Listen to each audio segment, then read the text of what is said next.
Assalamualaikum warahmatullahi wabarakatuh. Perkenalkan, nama saya Desya Putri Nilamsari dari Prodi Teknik Industri tahun angkatan 2015 dari Universitas PGRI Buana, Surabaya. Saya akan menjelaskan tentang key performance indikator terhadap suksesnya teknopreneur berdasarkan data yang relevan. Yang pertama, apa sih key performance indikator itu? Atau yang disingkat dengan KPI, yaitu indikator kinerja utama dalam artiannya. Kemudian dia adalah alat ukur yang menggambarkan efektivitas perusahaan dalam mencapai suatu tujuan dalam suatu bisnisnya. Kemudian tolak ukur untuk menentukan kemajuan, kesuksesan, dan keberhasilan dari suatu perusahaan tersebut. Kemudian ukuran yang berskala dan kuantitatif yang digunakan untuk mengevaluasi kinerja organisasi dalam tujuan mencapai target pada organisasi tersebut. Kemudian karakteristik KPI adalah yang pertama ukuran non-finansial.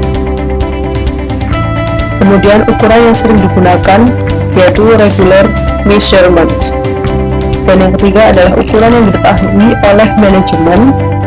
Yang keempat adalah semua orang yang ada di dalam suatu organisasi telah mengerti dan memahami tentang KPI tersebut. Kemudian tanggung jawab kepada individu dan tim. Kemudian memiliki efek yang sangat signifikan. Dan yang terakhir memiliki efek yang positif. Jenis-jenis dalam KPI ada dua, yaitu indikator berdasarkan finansial yang berkaitan dengan keuangan dan non-finansial yang tidak secara langsung mempengaruhi tentang keuangan. Dari finansial contohnya yaitu laba kotor. Laba kotor itu apa sih?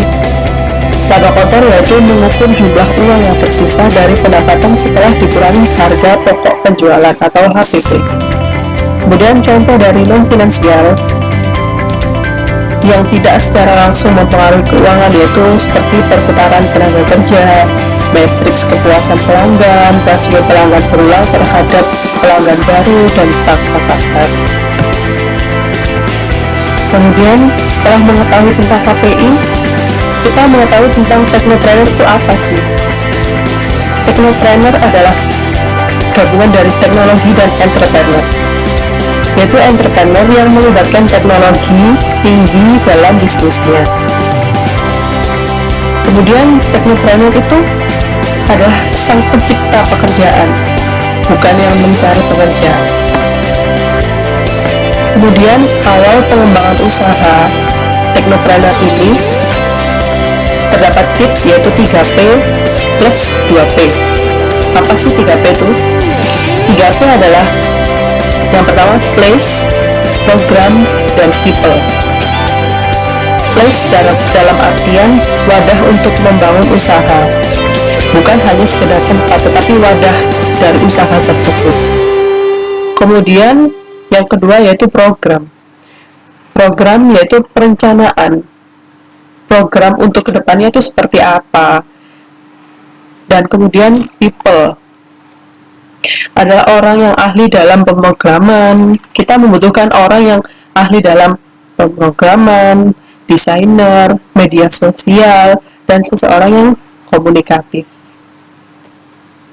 Kemudian setelah 3P tersebut berjalan, barulah kita dapat memulai 2P yang terakhir, yaitu problem dan produk.